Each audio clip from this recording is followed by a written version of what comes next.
Chapter 7. A Mad Tea Party. There was a table set out under a tree in front of the house, and the March Hare and the Hatter were having tea at it. A Dormouse was sitting between them, fast asleep, and the other two were using it as a cushion, resting their elbows on it and talking over its head. Very uncomfortable for the Dormouse, thought Alice, only as it's asleep, I suppose it doesn't mind. The table was a large one, but the three were all crowded together at one corner of it. "No room, no room!" they cried out when they saw Alice coming. "There's plenty of room," said Alice indignantly, and she sat down in a large armchair at one end of the table. "Have some wine," the March Hare said in an encouraging tone. Alice looked all round the table, but there was nothing on it but tea. "I don't see any wine," she remarked. "There isn't any," said the March Hare. "Then it wasn't very civil of you to offer it," said Alice angrily. "It wasn't very civil of you to sit down without being invited," said the March Hare. "I didn't know it was your table," said Alice. "It's laid for a great many more than three." "Your hair wants cutting," said the Hatter.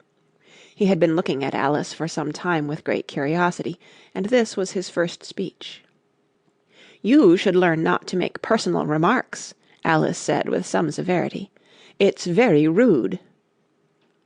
The Hatter opened his eyes very wide on hearing this, but all he said was, "Why is a raven like a writing-desk?" "Come, we shall have some fun now," thought Alice. "I'm glad they've begun asking riddles. I believe I can guess that," she added aloud. "Do you mean that you think you can find out the answer to it?" said the March Hare. "Exactly so," said Alice. "Then you should say what you mean," the March Hare went on. "I do," Alice hastily replied. At least, I mean what I say. That's the same thing, you know." "Not the same thing a bit," said the Hatter. "You might just as well say that I see what I eat is the same thing as I eat what I see."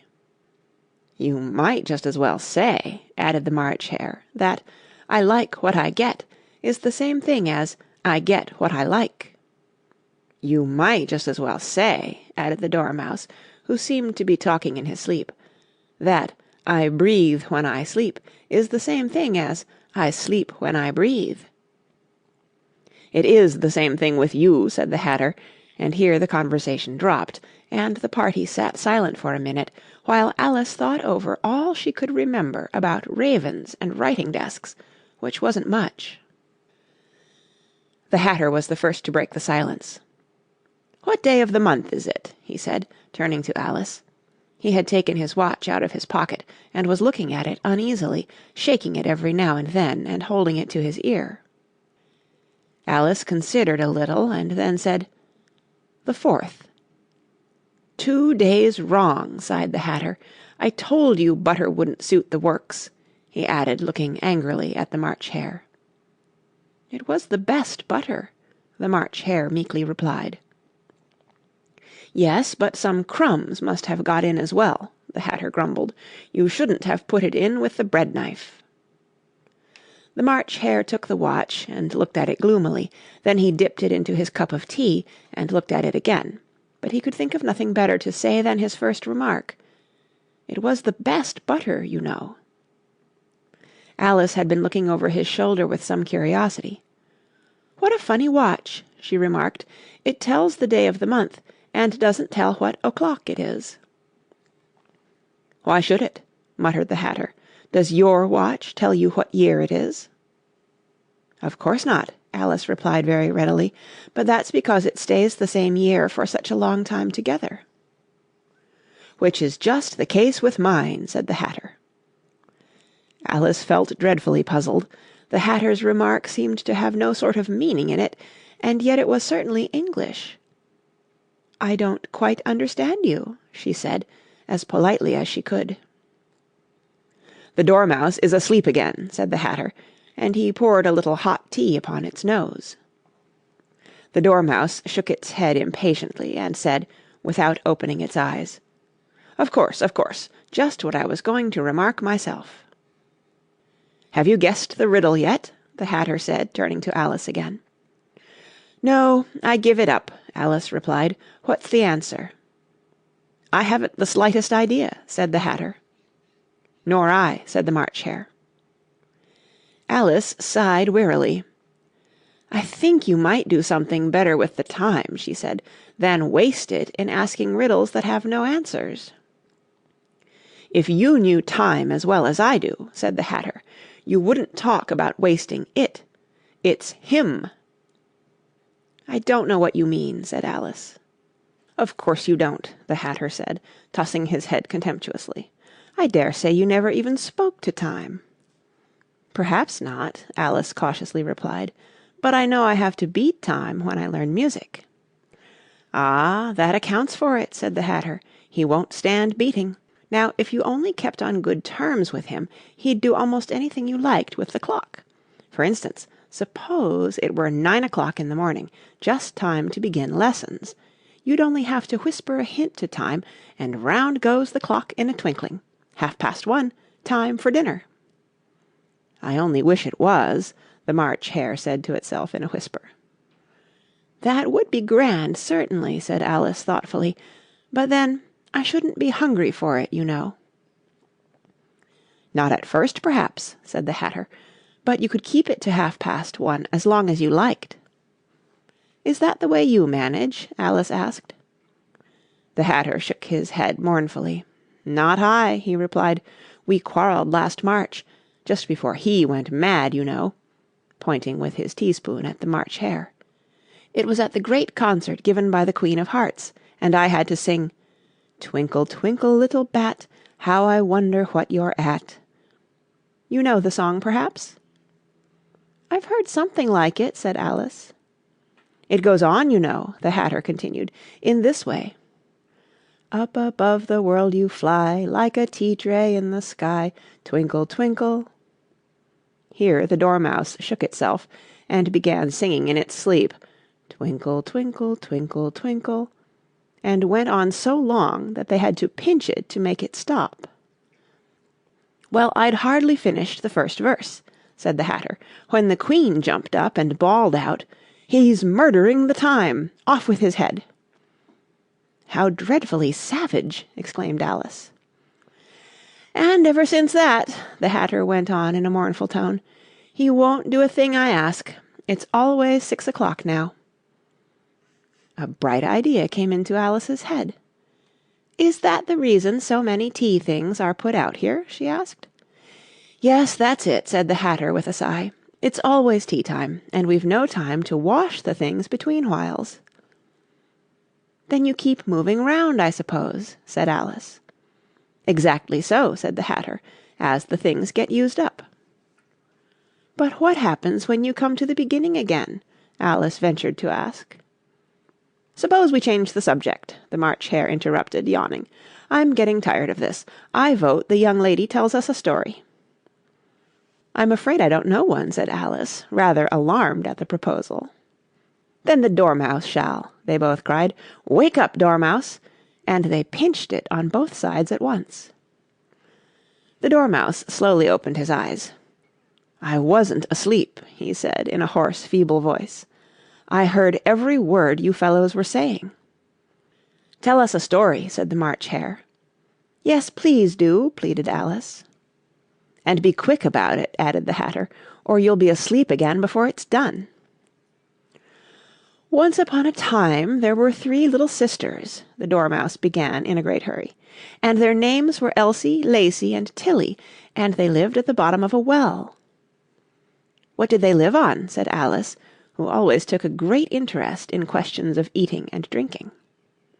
"They lived on treacle," said the Dormouse, after thinking a minute or two. "They couldn't have done that, you know," Alice gently remarked. "They'd have been ill." "So they were," said the Dormouse, "very ill." Alice tried to fancy to herself what such an extraordinary way of living would be like, but it puzzled her too much, so she went on. "But why did they live at the bottom of a well?" "Take some more tea," the March Hare said to Alice very earnestly. "I've had nothing yet," Alice replied in an offended tone, "so I can't take more." "You mean you can't take less," said the Hatter. "It's very easy to take more than nothing." "Nobody asked your opinion," said Alice. "Who's making personal remarks now?" the Hatter asked triumphantly. Alice did not quite know what to say to this, so she helped herself to some tea and bread and butter, and then turned to the Dormouse and repeated her question. Why did they live at the bottom of a well?